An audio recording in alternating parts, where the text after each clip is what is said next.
Should you buy out of state for your very first deal? What if it's your only way to get started, but the risk keeps you up at night? Today, we're tackling 3 new listener questions that cover exactly what new investors face: when to go remote, how to do your first BRRRR, and how to manage from hundreds of miles away.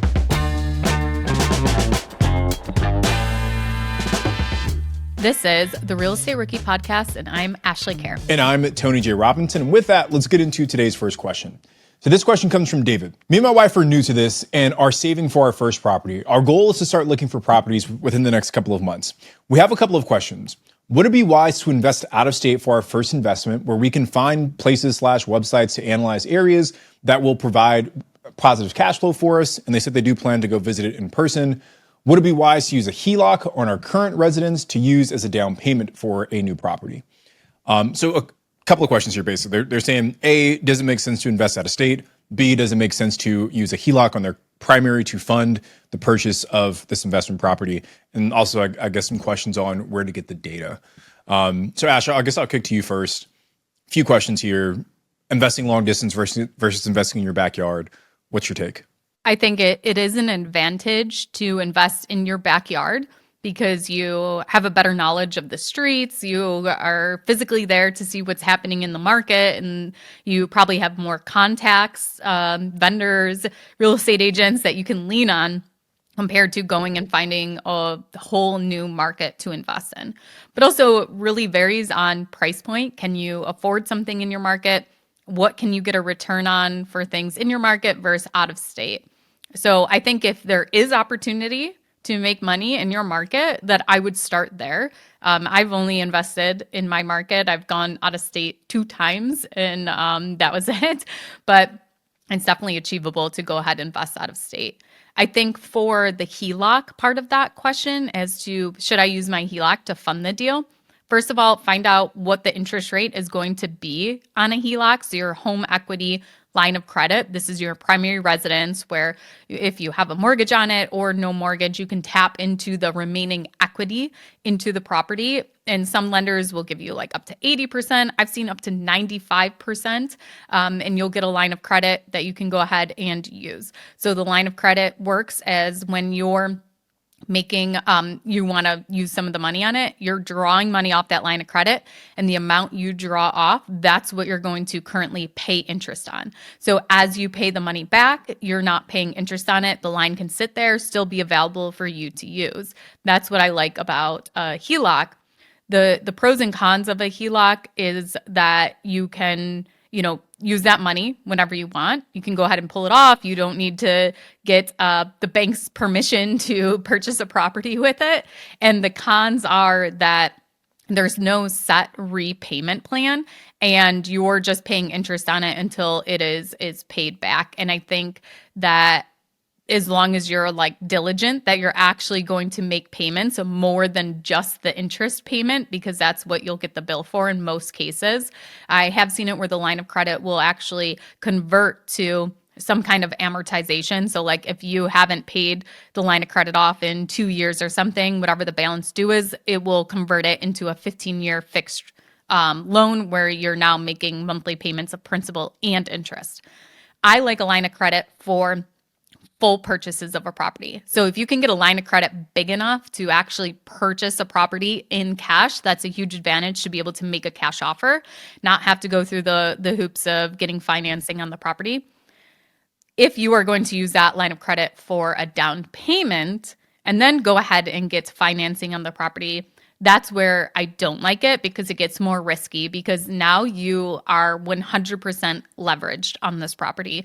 You have the line of credit debt, you have the mortgage on the property. And I like to see some kind of equity in the property. Maybe if you're getting a slam dunk deal and you're buying the property way under market value and there's already going to be baked in equity, this can work. But also you have to figure out some kind of repayment plan for that line of credit. So if you're going to do a BRRRR, or you're going to rent out the property, turn it into short-term rental, however that property is making money, you're going to make sure that the actual rental income will cover repaying back the line of credit or repaying back the mortgage that's on the property too. If you're going to do a flip, The line of credit works great to purchase it in cash and then go ahead and refinance, or I'm sorry, not refinance, but go ahead when you sell the property to repay back the line of credit. Couldn't agree more, Ash. I think the lines of credit, whether it's a HELOC, a commercial line of credit, whatever it may be, short-term projects make more sense for that for all the reasons that you mentioned.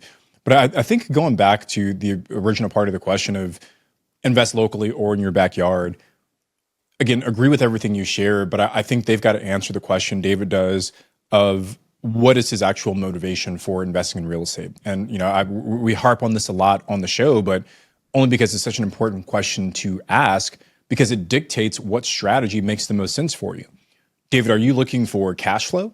Right? Do you want to maximize cash flow?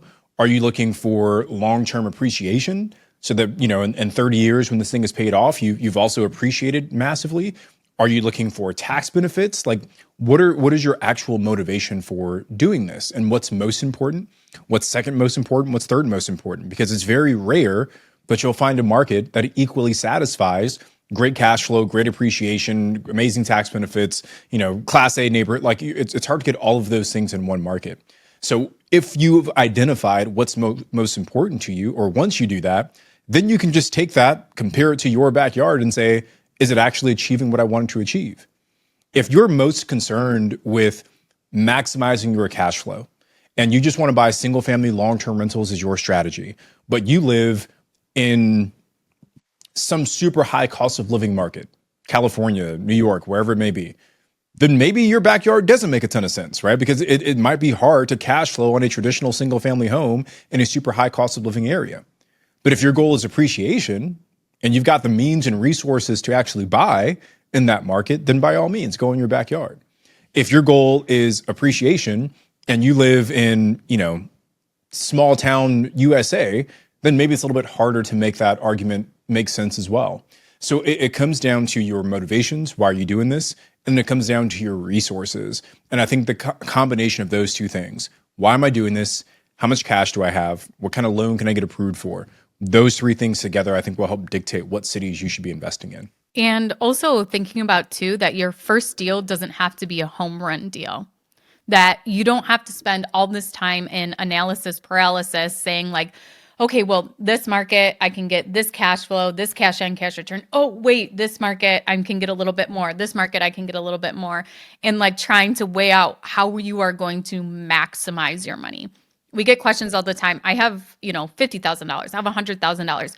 What is the best thing that I can do with that money? What is going to give me the best return?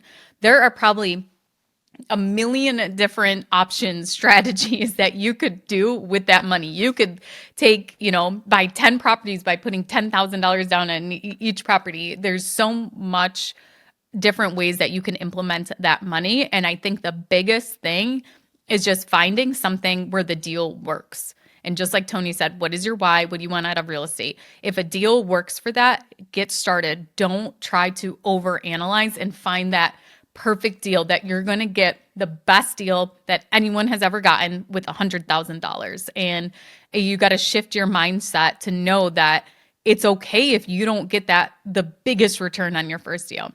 I didn't. I gave away equity. I paid interest to my partner. I gave them part of the cash flow. Like, I gave up so much just to get that first deal done, but it propelled me into my investing journey. Okay, we have to take a quick ad break, but when we come back, we want to talk about, once you've chosen your market and your funding plan, how do you actually stack your financing and make sure the BRRRR math works? Our next question comes from Aaron in the BP forums. There are so many loan options out there that I need help focusing my education to the most important ones, and that raises the first question I'm having a hard time understanding. For the experienced BRRRR investors, are there typically 3 loans in play or just 2? 1 is the loan to purchase the property. 2 is the loan to rehab the property. 3, the refinance loan. Or are the experienced investors typically seeking to combine steps 1 and 2 into a single loan, a fix and flip, or some alternative? So 1, a loan to purchase and a rehab the property, and then the second one just to refinance. This is actually a great question because there are so many different ways that you could actually do this. it could be split a million different ways, right? And I think we've both done and seen it done a lot of different ways. I think I'll start with what I typically do. And when I'm doing a BRRRR on a property, I typically find a way to purchase the property where I'm not getting funding on the deal through like a bank loan. I'm finding a private money lender, I'm using a line of credit, or I'm using cash that I've saved up to actually purchase the property. Don't forget, I'm in a very, very low cost market. So this isn't $1 million I'm spending here on a property, but I'll do that. And then I will also do the same for the rehab where I'm using one of those three things. And then I will go and refinance, get an actual loan on the property, and I will pay back my line of credit or my private money lender or pay myself back. And that's how I typically have done it. But you could go out and do any of the ways that Aaron mentioned. So you could go out and get a property. You could put 20% down. You could go ahead and fix it up using, I've seen people use credit cards. I've seen people use money from their parents. I've seen them use, borrow money from their 401k to pay for the rehab. And then when you're done with the rehab, you have it rented out, going and getting a loan on the property. And then you are, paying off that first loan that you had gotten. So doing that refinance where you're paying back that first loan and then, hopefully you have extra money left over to pay back however you did the rehab on the property. Yeah, I mean that, the paying cash for the purchase and the renovation is like the traditional BRRRR. Like if you go back and you read David Green's BRRRR book for BiggerPockets, that was his approach. He would save up a bunch of cash, pay for both the purchase and the acquisition, and the only loan that would come into play was the refinance loan at the end. So there is a situation where it's just one loan. For me in my business, it's been very similar to what Ashley said. Typically, if we're doing some sort of renovation, we're raising private capital to fund both the purchase and the renovation. So there's technically it is a loan, right? I mean, there's a loan there because, we give a promissory note, like we do all of the documentation. There's just no bank involved per se. And then once we refinance in the back end, that's when we go out to get traditional long-term fixed debt. So really it's, I think to answer the question, it really comes down to you, your resources, and your strategy, right? So your resources and your strategy. And if you have enough cash to cover both the purchase and the renovation, you don't need to go out and get debt up front. Just do it yourself. If you have access to capital because of your network, you don't need to go to a bank. Go to your network. Have them fund the purchase and the transaction. If you have neither, right, where you don't have enough to pay in cash, you don't have a network, then yeah, going out and getting some sort of hard money, some sort of construction debt would be your best option to do the initial acquisition and rehab. And yeah, go out and get permanent fixed debt from somewhere else. So there's a million different ways that you can slice it. I think it comes down to, again, you, the project, your resources, your network. And also really determining what the costs are to you for doing each of those options. So if you're going out and you're getting a mortgage on the property, you're going to have closing costs. If you're in New York, you're going to have attorney fees, things like that to actually purchase the money with, a conventional loan or bank financing. Then if you borrow the money for the rehab, and maybe you are putting all the rehab materials on a credit card. If you can't get a 0% interest card, then maybe you're paying that really, really high interest on the credit card that you need to factor that in. When you go and refinance, what are going to be the closing costs, the fees that are associated with that? And I think you have to look at all the costs that are associated with the type of money that you're getting and how you're going to fund the deal to actually figure out what your holding costs are and what actually makes sense if you do have different options to actually fund your deal. So if I'm funding cash into, my property and that's how I'm using it to hold, my holding costs are a lot less than if I went out and used private money or if I used hard money or even just a bank to purchase the property. But also that means that I don't have that chunk of money anymore. So there is some, I'm putting, a huge chunk of money in there myself where I could be taking that money and maybe doing something else with it that had a bigger return or, earning interest on that money in a high yield savings account, whatever that may be. And then also it goes opposite way too. If you get a private money lender, you get a hard money lender, and all of a sudden your property isn't refinancing like you thought, and it's not getting that after repair value, it's not appraising for what you thought, there's that risk in not being able to pay back the lender in full because the deal didn't work out what you thought. So weighing out the cost of using the different types of funding and also the risk of the different types of funding that you're doing too. And just on the risk piece, I think there is one part of the BRRRR that some investors overlook. But regardless of what cash, loan, debt you use to purchase and rehab the property, oftentimes when you go to refinance, lenders want a seasoning period. Basically, they want to see you have owned that property for at least some period of time before they'll allow you to refinance and take capital back out of that deal. Usually what I've seen is 6 months. Ash, let me know if you've seen something different. I know there are some banks, maybe local, regional, smaller ones that are a little bit more flexible there, but I believe for most it's 6 months. And I don't know if that's like a Fannie and Freddie thing where like they want to see 6 months, or, if you're working with like a bank that keeps all their books, all their loans on their own books, maybe they got some more flexibility there. But typically 6 months is what you see. So for example, let's say that you buy a property and, I'll use round numbers here. Let's say the property's ARV is $1 million. And let's say that your all-in cost to buy it, to renovate it, your holding costs, everything came out to $600,000.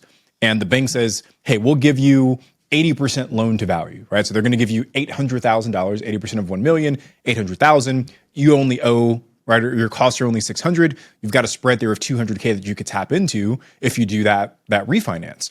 If it's been less than 6 months, oftentimes they'll only allow you to refinance your total cost into that deal. So you could refinance, but it would be for 600K, meaning you get no cash out. But if you wait the full 6 months, then you could access all the way up to the 80% or the $800,000. You pay off your 600K of your costs. You get to keep that 200K tax free. And now you get some cash back for doing this BRRRR. So just know and ask those questions as you're looking into your refinance of, hey, what is the seasoning period that you'd be looking for? All right, let's get into our third and final question. This one comes from Jay. Jay says, I'm curious if anyone has a checklist that they go through when evaluating a new property management company for out-of-state investing. Any questions you specifically ask, any red flags that you see away from, or any processes that you have in place. So, he says out-of-state investing, but honestly, I think this is either in-state or out-of-state. There's probably some foundational things you should understand. I'll give my experience of finding my first property management company, and this was back in 2018, maybe even 2017 when I started looking for them, but they took over in 2018. Nonetheless, I found my property management company by doing a few things. One, I asked my agent in that market for a couple of referrals. I just searched, property management company, Shreveport, Louisiana. And then I think I had like a list of like 3 or 5 or so that I found. And then I just called them. And surprisingly, out of the 5 that I called or like tried to contact, I think I only heard back from like 2 or 3 of them, right? So there's a couple that didn't even respond to me. And then of the ones that responded, I met them for coffee. Like I went out to Louisiana and I had coffee with them and tried to ask them, get a sense of who they are and what's going on. And I think through that, I was able to kind of understand, okay, who's super responsive, right? Like what are their teams like? Is this a one man or one woman show, or is there like an actual team behind them? What is their knowledge of the market? So I just asked them, like, hey, how long are your units sitting typically? What are you doing to actually market these properties? What does your process look like for turnover? Just trying to understand, for me at the time as a rookie, what are all the things that they're going to be handling for me that I should be aware of? I would encourage you to review their contract, because every PM is going to have maybe a slightly different contract they're stepping into, and knowing what their fees and what their costs are, what are all the different ways they make money, is important as well. A lot of rookies mistakenly assume that the only way that PMs make money is from their management fee every single month. And while that's maybe the main way, they also make money from doing things like leasing your unit. And they'll charge you a bigger fee anytime there's a turnover and they have to place a new tenant. If they're taking care of your maintenance for you, maybe there's costs associated with that. So, if you get into short-term rental space, there's even a lot more ways. There's like tech fees and pricing fees and different things they can add on. So just get a full understanding of their fee structure. That's how I started, Ash. I'm curious for you, right? Because you've done it yourself. You've used PMs. What checklists or how are you evaluating PM companies? Yeah, actually on BiggerPockets, we have an article that was written that is literally 78 questions to ask a property manager. And I'm going to link it into the show notes for you guys. Not 70, not 80, but 78. Okay, there you go. Very specific. So yeah, you can go ahead and go through this whole list and, pick and choose what you want to ask, or you could probably send over the whole list of questions to a property manager, and the one that actually answers it may be the best one just by having them go through all the questions. But for me, I had a property management company for 3 years, and some of the mistakes I made when hiring them was I picked the company because of its marketing. They were so great at marketing that I was just like, wow, this must be the best company. Wrong mindset to have. Just like if you're following someone on social media, oh, they must be successful. They have a lot of followers. Okay. That was literally my mindset on picking the property management company. And I only interviewed them. And so we did the interview process, and the mistake I made was asking yes or no questions. So, like, do you manage apartment complexes? And it should have been, how many units in an apartment complex do you manage? Like, I think that, I was working with a partner, and we were both giving him our properties, and he had a 40-unit apartment, and that was like going to be way bigger than any other unit they've ever managed. And managing a 40 unit is completely different than managing a 5 unit. So that was a big mistake there.